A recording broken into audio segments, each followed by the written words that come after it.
बिस्मिल्लाहिर्रहमानिर्रहीम। अस्सलाम वालेकुम स्टूडेंट्स, उम्मीद है आप सब खैरियत से होंगे। Chapter number 6 financial statement analysis by Van Horne. Financial management की बुक का हम चैप्टर नंबर 6 जो है स्टडी कर रहे हैं। लास्ट लेक्चर में हमने चैप्टर 6 के कुछ रेशियोज़ को हमने डिस्कस किया था। लाइक लिक्विडिटी रेशियोज़ पे हमने बात की थी, करंट रेशियो को हमने डिस्कस किया, उसके बाद हमने एसेट टेस्ट या क्विक रेशियो को हमने डिस्कस किया और इंडस्ट्री के हवाले से अब हम इनका कंपैरिजन करने लगे। दोनों का इंडिविजुअली कंपैरिजन हम कर चुके थे। अब देखिए जी, BW स्टॉक था, ठीक है, उसके हवाले से हम जो है ये सारी स्टडी कर रहे हैं। तो BW कंपनी है और उसकी जो करंट रेशियो का आंसर आया है वो 2.39 है और इंडस्ट्री में जो क्या चल रहा है 2.15 है, यानी कि उसकी करंट रेशियो जो है इंडस्ट्री की रेशियो से ज़्यादा है, जो कि अच्छी बात है। और एसेट टेस्ट रेशियो जो है वो कितनी है जी, 1 आ रही है और इंडस्ट्री में जो है 1.25 है, यानी कि इंडस्ट्री रेशियो से कम है। यहाँ पे जो है वो मतलब नेगेटिव सिचुएशन है, इंडस्ट्री रेशियो से कम आ रही है। अच्छा, एक और बात भी मैं आपको बता दूं कि करंट रेशियो का ज़्यादा होना, बहुत ज़्यादा होना भी अच्छी बात नहीं है। मतलब इस रेशियो के अगर करीब करीब है तो मतलब वेल एंड गुड है, ठीक है। अगर बहुत ज़्यादा हो जाती है तो वो भी नेगेटिव में चली जाएगी। उसकी वजह क्या है, हम उस प्रॉब्लम को यहाँ पे डिस्कस करेंगे आज इंशाल्लाह। कहते हैं जी, strong current ratio and weak asset test ratio indicates a potential problem in the inventories account. अगर तो करंट रेशियो मतलब बड़ी हुई है, ठीक है, और एसेट टेस्ट रेशियो भी ठीक है, तो फिर तो कोई प्रॉब्लम खास नहीं है।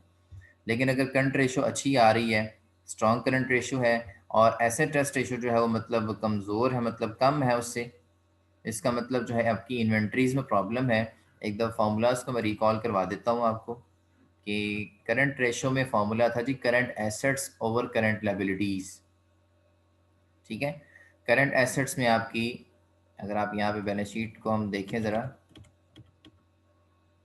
करंट एसेट्स में ये आपकी सारी चीज़ें आ रही थी, cash and cash equivalent, account receivable, inventories, prepaid expense और एक्यूमुलेट टैक्स प्री पे, ये सारे के सारे करंट एसेट्स थे। और करंट लायबिलिटीज़ में notes payable, account payable, accrued taxes और अदर करंट अक्रूड लायबिलिटीज़, ठीक है। तो करंट एसेट्स को करंट लायबिलिटीज़ में डिवाइड किया, हमारी करंट रेशियो आ गई। लेकिन जो एसेट टेस्ट रेशियो थी उसमें हमने क्या किया था, ये जो इन्वेंट्रीज थी 696 की, इनको निकाल दिया था, बकिया तमाम एसेट्स ले लिए, यानी कि 1195 टोटल करंट एसेट्स थे, इनमें से हमने 696 को निकाल दिया था। बकिया जितने करंट एसेट्स बच गए थे उनको लिया था हमने, वो हमारे लिक्विड एसेट कहलाए थे, ठीक है। यानी कि वो सिर्फ वो एसेट्स लिए थे जो कि कैश में इजीली कन्वर्टेबल हैं या कैश की फॉर्म में थे, ठीक है, उनको लिया। और जो कैश की फॉर्म में नहीं थे, जैसे कि इन्वेंट्रीज, या जो इजीली कन्वर्टेबल नहीं थी, उनको हमने यहाँ से निकाल दिया और हमने लिक्विडिटी चेक करना चाहिए थी। अब वापस रेशो पे आते हैं हम यहाँ पे, या आप एसेट टेस्ट रेशो देख सकते हैं। करंट एसेट्स में से हमने इन्वेंट्री को निकाला था और करंट लायबिलिटीज पे डिवाइड कर दिया था, हमारे पास 1 आंसर आया था। अब यहाँ पे इंडस्ट्री के जो एवरेज है 1.25 है, उससे कम आ रहा है। इसका मतलब क्या है कि ये अच्छी बात नहीं है, ठीक है। और इसके बिहाइंड रीज़न क्या है, इसके बिहाइंड रीज़न ये है कि कंपनी की जो इन्वेंट्रीज हैं वो बहुत ज़्यादा है, यानी कि स्टॉक बहुत ज़्यादा है। अब स्टॉक अगर ज़्यादा होगा तो एसेट टेस्ट रेशियो उतनी ही कम आएगी, ठीक है। अब उतनी जितनी कम आएगी उतना काम ख़राब है, ठीक है। 1.25 एटलीस्ट आनी चाहिए थी, लेकिन 1 आई है। अब यहाँ पे देखें ना, अगर ये जो फार्मूला आपका है, इन्वेंट्रीज अगर ज़्यादा, ये देखो 696 है, ठीक है, जितनी ज़्यादा यहाँ से इन्वेंट्रीज माइनस करेंगे, ठीक है, उतना आंसर कम आएगा, उतना ऊपर जो न्यूमरेटर है वो कम हो जाएगा, डिनोमिनेटर ज़्यादा हो जाएगा, ठीक है। ज़्यादा डिनोमिनेटर तो उतना ही है, न्यूमरेटर जो है वो कम हो जाएगा। जितना ज़्यादा कम होगा उतना आंसर जो है वो कम आएगा, ठीक है। और ऊपर जितना ज़्यादा वैल्यू होगी उतना आंसर ज़्यादा आएगा। अब आप खुद सोचें कि अगर इन्वेंट्रीज यहाँ पे 696 हैं, अगर इन्वेंट्रीज यहाँ पे 1000 होती तो आंसर जो है वो कितना आता, पॉइंट्स में आंसर आता और कम हो जाता, ठीक है। अगर जितना इन्वेंट्रीज ज़्यादा होंगी उतनी आपकी जो है एसेट टेस्ट रेशियो कम आएगी, और जितनी इन्वेंट्रीज कम होगी उतनी एसेट टेस्ट रेशियो ज़्यादा आएगी। यहाँ पे इन्वेंट्री 696 थी जिसकी वजह से आपकी 1 आ गई। अगर इन्वेंट्रीज और कम होती 500 होती तो ये आंसर ज़्यादा हो जाता है। इसका मतलब क्या हुआ कि जितना आपके पास स्टॉक पड़ा हुआ है ना जो बिक नहीं रहा आपका, उसने आपकी लिक्विडिटी को ख़राब किया हुआ है। अगर कोई बिजनेस ऐसा है जो कि अपने स्टॉक को बेच नहीं पा रहा, ठीक है, इन्वेंट्री को बेच नहीं पा रहा, ठीक है, उसकी इन्वेंट्री ना बिकने की वजह से उसकी जो लिक्विडिटी है, उसके जो कैश है वो खराब हुआ हुआ है, ठीक है। लिक्विडिटी बोलते हैं कैश, वो कैश की फॉर्म में जो आपके एसेट्स हैं वो आपकी लिक्विडिटी। तो होना क्या चाहिए कि बिजनेस के पास ज़्यादा से ज़्यादा एसेट टेस्ट रेशियो का आंसर ज़्यादा आए, ठीक है, कैश की फॉर्म में उसके पास ज़्यादा एसेट्स हो ताकि वो बर वक्त अपनी लायबिलिटीज़, करंट लायबिलिटीज़ को पूरा कर सके, पे ऑफ कर सके। अगर ज़्यादा करंट एसेट्स में इन्वेंट्री होगी, इन्वेंट्री फॉल कर रही होगी, तो इसका मतलब क्या है कि कंपनी के पास एसेट्स, करंट एसेट्स तो हैं लेकिन वो स्टॉक की फॉर्म में, कैश की फॉर्म में नहीं है। अब अगर आपने कहीं लायबिलिटी अदा करनी है तो उसको आप पैसे ही देंगे ना, उसको आप स्टॉक तो नहीं दे सकते। तो स्टॉक जितना ज़्यादा कंपनी के पास होगा इतनी ही ये मतलब रॉन्ग सिचुएशन है, ठीक है। कंपनी के लिए कोई अच्छी खास अच्छी बात नहीं कि उसका स्टॉक होल्ड हुआ पड़ा है और वो स्टॉक बिक ही नहीं रहा, उस स्टॉक की वजह से कंपनी की लिक्विडिटी ख़राब हुई हुई है। तो पॉकेट में पैसे भी होने चाहिए, तो जितने ज़्यादा पैसे होंगे उतनी लिक्विडिटी अच्छी होगी और उतना कंपनी जो है वो अच्छी तरीके से अपनी करंट लायबिलिटीज़ को पूरा कर सकेगी, ठीक है। यही बात इसने आगे यहाँ पे एक्सप्लेन भी की है। कहते हैं current ratio for the industry has been rising slowly, current ratio तो बढ़ रही है इंडस्ट्री के, and at the same time उस वक्त उसी टाइम पे asset test ratio has been relatively stable, ठीक है। एसेट टेस्ट रेशियो जो है स्टेबल है, वो नहीं बढ़ रही। उसकी वजह क्या है कि वो इंडिकेट करे कि inventories are a significant problem for BW stock. Inventories की वजह से जो है ये प्रॉब्लम आया हुआ है कि आपकी एसेट टेस्ट रेशियो स्टेबल है, वो बढ़ नहीं रही, ठीक होगी बात। तो इस हमें इन्वेंट्री को जो है रिड्यूस करना है। रिड्यूस कैसे कर सकते हैं? इस इन्वेंट्री को हमें किसी ना किसी तरीके से मार्केट में सेल करना है और उसको डेटर में कर, सेल होगी तो फिर डेटर में डेटर्स बनेंगे, ठीक है, जिन लोगों से हमने पैसे लेना है, और जब पैसे उनसे ले लेंगे तो फिर वो डेटर वाले एसेट कैश में कन्वर्ट हो जाएंगे। तो इस तरह से हमने कोई सूरत हाल बनानी है यहाँ पे। बहरहाल इन्वेंट्रीज को हमने ज़्यादा देर तक होल्ड नहीं करना ताकि हमारी लिक्विडिटी ख़राब, उनको जैसे तैसे करके मार्केटिंग करके लोगों में सेल्स में लगा के जैसे तैसे करके आपने बेचना है उस प्रोडक्ट को ताकि हमारी लिक्विडिटी मेंटेन रहे। उसके बाद नेक्स्ट हमारे पास रेशो आती है जी फाइनेंशियल लिवरेज रेशो। ये वैसे इसने ग्राफ्स भी बनाए हुए आप देख सकते हैं, करंट रेशो के हवाले से ग्राफ बनाया, ठीक है। 1.9 थी इंडस्ट्री की जो है वो रेड से है और जो बीडब्ल्यू की है वो ब्लू से है, यानी कि बीडब्ल्यू की करंट रेशो ज़्यादा थी ना इंडस्ट्री से, इसलिए जो है उसने ये इसको ऊपर किया हुआ है। और यहाँ पे इंडस्ट्री के जो रेशो है, एसेट टेस्ट रेशो, वो ज़्यादा थी और बीडब्ल्यू की कम थी। इंडस्ट्री की 1.25 थी करीब थी और इसकी जो है 1 के करीब थी, इसलिए इसने इसको नीचे शो किया हुआ है।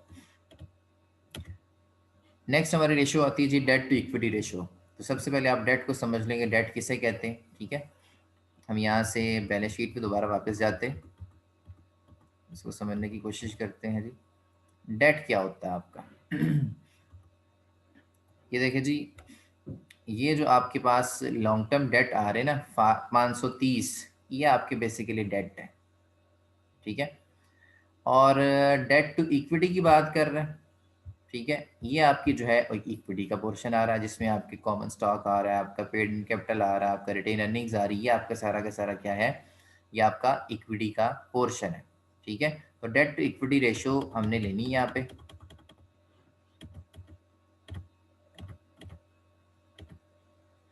यहाँ पे आप देखें टोटल डेट से मुराद क्या होता है जी कि हम इसमें करंट लायबिलिटीज़ और अपने जो लॉन्ग टर्म डेट्स दोनों को शामिल कर लेंगे, ठीक है। टोटल डेट्स आ जाएंगे और शेयर होल्डर्स इक्विटी जो है उसको हमने यहाँ पे नीचे जो है वो उसको डिवाइड कर देना है। अब करंट लायबिलिटीज़ और लॉन्ग टर्म लायबिलिटीज़ को आप जो है ऐड अप करेंगे तो आपके पास आंसर 1030 का आ जाएगा और शेयर होल्डर्स इक्विटी का आंसर जो है वो भी अभी आपने देखा, उसको भी फाइंड आउट कर लें, वो 1139 बनता है। बैलेंस शीट पे वापस जाते हैं, ये देखें जी करंट लायबिलिटीज़ 500 हैं और लॉन्ग टर्म लायबिलिटीज़ 530 है, ठीक है। तो इनको मिला लेंगे, ये आपका टोटल डेट बन जाएगा, ठीक है। डेट वो चीज़ होती है जो कि आपके ऊपर एक लायबिलिटी है, ठीक है। एक्सटर्नल लायबिलिटी बेसिकली ये जो पोर्शन है ना सारा, ये लायबिलिटी वाला पोर्शन है। ये notes payable, account payable, accrued taxes, other accrued liabilities और लॉन्ग टर्म डेट, ये सारी की सारी आपकी एक्सटर्नल लायबिलिटीज हैं, ठीक है। और ये जो है ना पोर्शन शेयर होल्डर्स इक्विटी वाला, ये आपकी इंटरनल लायबिलिटी है। लिहाजा इन सारी चीज़ों को लायबिलिटी साइड पे ही लिखा जाता है, ठीक है। ये बैलेंस शीट की लायबिलिटी साइड है सारी की सारी। इसमें दो तरह की लायबिलिटीज़ हैं, एक आपकी एक्सटर्नल लायबिलिटी है जिसमें करंट लायबिलिटी और लॉन्ग टर्म लायबिलिटी आ जाती है, और एक आपकी इंटरनल लायबिलिटी जिसमें शेयर होल्डर्स इक्विटी आ जाती है। अब फॉर्मूला क्या है, फॉर्मूले में टोटल डेट आ जाएंगे आपके, ठीक है। इसमें 500 और 530 मिला लेंगे, 1000 थी कि आपके टोटल डेट ऊपर आ जाएंगे। और नीचे आपने जो है टोटल इक्विटी जो है ना आपकी, ठीक है, उसको आपने ले लेना है। जो डेट टू इक्विटी, इस तरह से आपकी रेशियो बन जाएगी कि आपके पास डेट कितने हैं, एक्सटर्नल लायबिलिटी कितनी है, और आपकी जो इंटरनल लायबिलिटी है वो आपकी कितनी है, ठीक है। और बैलेंस शीट का टोटल आपके पास जो है लायबिलिटी साइड का ओवरऑल टोटल वो 2169 बन रहा है। उसको नहीं आपने लेना, आपने just debt to equity ratio थी, टोटल डेट्स ले लिए, करंट लायबिलिटी और लॉन्ग टर्म लायबिलिटी को जमा करके टोटल डेट्स आ गए 1030 के। और यहाँ पे आपने टोटल इक्विटी जो है वो ले ली है। इक्विटी में कॉमन स्टॉक, प्रेफर्ड स्टॉक भी आ जाता है अगर आ जाती है, लेकिन यहाँ पे नहीं है। पेरेंट कैपिटल जो होता है एडिशनल, जो आपने प्रीमियम पे बेचा हो, अगर 100 का शेयर आपने 102 का या 105 का बेचा, तो ये पेड इन कैपिटल वाला वो पोर्शन जो प्रीमियम पे बेचा हुआ आपने। उसके बाद रिटेन अर्निंग, जो प्रीवियस आपने अर्निंग्स को रिटेन किया हुआ है, जो प्रॉफिट्स वगैरह जो पिछले सालों के रिटेन किए हैं वो रिटेन अर्निंग में फॉल करते हैं। इन तीनों चीज़ों को आप जमा करेंगे तो आपके पास इक्विटी आ जाएगी। अब यहाँ पे डेट टू इक्विटी रेशियो निकालने का मकसद बेसिकली क्या है, हम ये देखना चाहते हैं कि 2169 में टोटल लायबिलिटी साइड का टोटल 2169 है ना, हम इसमें से ये देखना चाहते हैं कि हमारे पास जो है वो डेट जो है वो कितना है, और हमारा जो इक्विटी है वो कितनी है। तो डेट टू इक्विटी देख रहे हैं हम कि इक्विटी को अगर हम बेस बनाते हैं तो डेट उसके मुकाबले में कितना है, ठीक है। इक्विटी को अगर हम नीचे रखते हैं, 1139 को नीचे रखते हैं, तो हमें पता लगेगा कि डेट उसके मुकाबले में कितना है, क्या बराबर है दोनों, या फिर दोनों में से कौन सी ज़्यादा है। इसको हम चल के देखते हैं अभी, हमें फॉर्मूले से क्लियर हो जाएगा। अब यहाँ पे आप देखें टोटल डेट्स, जो करंट लायबिलिटीज और जो लॉन्ग टर्म डेट्स को मिला के बनी थी वो 1030 बनी थी, टोटल डेट्स आगे। और उसके बाद जो है शेयर होल्डर्स इक्विटी आपकी वो 1139 बनी थी, ठीक है। तो हम ये देखना चाहते हैं कि एक्सटर्नल लायबिलिटीज और इंटरनल लायबिलिटीज में क्या रिलेशन बनता है। तो हमें ये आंसर आया जी 0.90। इस 0.90 का मतलब ये है कि जो आपकी एक्सटर्नल लायबिलिटीज है ना वो इंटरनल लायबिलिटीज का 90% है, ठीक है। यानी कि बिजनेस में जो एक्सटर्नल लायबिलिटीज यानी कि जो करंट लायबिलिटीज और लॉन्ग टर्म डेट्स जो आपने लिए हुए हैं, ठीक है, लोगों से जो लोन लिया हुआ ना, और वो जो है वो 90% है। किसका 90% है, आपकी शेयर होल्डर्स इक्विटी का, इंटरनल लायबिलिटी का, जो कि आपने शेयर होल्डर्स को शेयर बेच के जो है वो लिखी हुई है, सारी इकट्ठी की हुई है। तो बेसिकली अगर हम इस चीज़ को समझें कि बिजनेस के पास दो सोर्सेज होते हैं। बिजनेस के पास मेनली जो है वो इसको हम कैपिटल स्ट्रक्चर बोलते हैं, ठीक है, कि कितना बिजनेस ने जो है शेयर्स लेके पैसा इकट्ठा किया और कितना जो है लोन लेकर पैसा इकट्ठा। बिजनेस के पास बेसिकली दो सोर्सेज होते हैं फाइनेंस इकट्ठा करने के, ठीक है। एज अ फाइनेंशियल मैनेजर आपको ये पता होना चाहिए कि बिजनेस के पास दो मेनली सोर्सेज होते हैं पैसा इकट्ठा।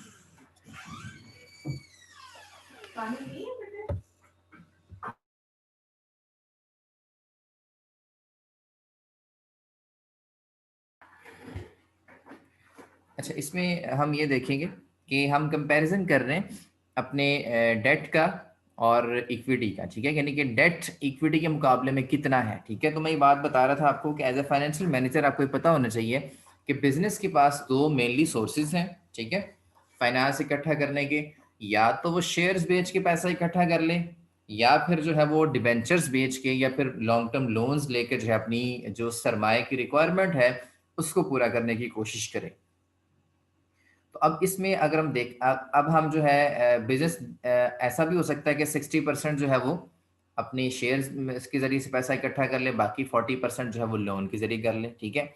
या ऐसा भी हो सकता है कि 50% ही शेयर से करे और 50% ही डिबेंचर्स वगैरह या लॉन्ग टर्म डेट्स लेके कमी को पूरा कर ले। या फिर ऐसा भी जो नॉर्मल जो स्टैंडर्ड रेशियो है ना, जो ऑप्टिमम स्ट्रक्चर जो है कैपिटल स्ट्रक्चर, वो ये कहता है कि आप 70% जो है वो शेयर से पैसा इकट्ठा करें और 30% आप जो है एक्सटर्नल लोन वगैरह लें, ठीक है। इस तरह से आप जो है वो आपको कम कॉस्ट जो है बियर करनी पड़ेगी। जब आप लोन लेते हैं ना तो उसकी कॉस्ट होती है, इंटरेस्ट पे करना पड़ता है। इसी तरह से जब आप शेयर्स बेचते हैं तो उसके ऊपर भी आपको डिविडेंड अदा करना पड़ता है, तो उसकी कॉस्ट है बेसिकली, ठीक है।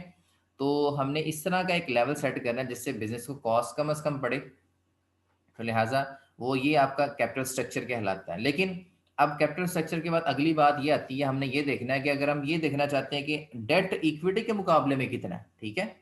फॉर एग्जाम्पल हमने रेशियो सेट कर ली, एक को 60% रख लिया, एक को 40% रख लिया, ठीक है। अब हम ये देखना चाहते हैं कि डेट इक्विटी के मुकाबले में कितना है, तो डेट को ऊपर रख लेंगे हम, ठीक है, और इक्विटी को हम नीचे रख लेंगे, तो हमें पता लगेगा कि हमने जो है वो हमारा जो डेट है वो इक्विटी का मुकाबले इक्विटी का 90% है, इक्विटी का 90% है। इसका मतलब क्या हुआ कि 10% का ही फर्क है इसके अंदर, ठीक है। यानी कि जो आपकी इक्विटी है वो डेट से 10% ज्यादा है, ठीक है, और डेट जो है वो इक्विटी से 10% कम है। 10% के फर्क से आपने जो है वो दोनों की रेशो वगैरह जो है वो सेट की हुई है, ठीक है। तो ये डेट इक्विटी रेशो आपको ये बताएगी कि आपकी डेट जो है वो इक्विटी के मुकाबले में कितने परसेंट है, ठीक है। इसकी इंटरप्रिटेशन है, इसको फाइनेंशियल लेवरेज रेशो भी हम कहते हैं, डेट टू इक्विटी रेशो भी हम कहते हैं। ये फॉर्मूला आपके सामने है।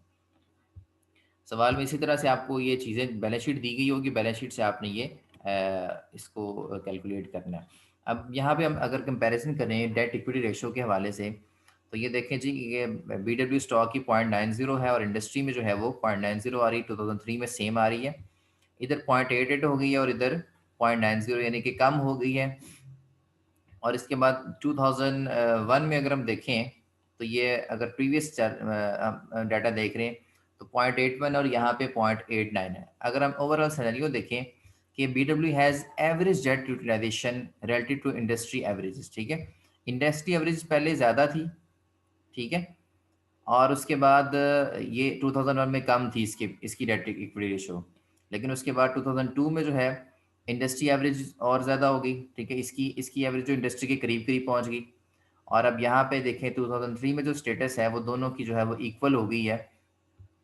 अब आप यहाँ से खुद अंदाज़ा लगा सकते हैं, ठीक है, कि ये आंसर अब किस तरह से बढ़ता है। आंसर किस तरह से बढ़ेगा, अगर तो डेट इक्विटी के बिल्कुल इक्वल हो जाएंगे ना, ठीक है, डेट इक्विटी के बिल्कुल इक्वल हो जाएगा तो आंसर 1 आ जाएगा, ठीक है। तो जितने कम डेट होंगे ना उतना 1 से कम आंसर आएगा, ठीक है। जितने कम डेट होंगे उतना 1 से कम आंसर आएगा, ठीक है। तो जितने कम डेट हो उतना ही ज़्यादा अच्छा है।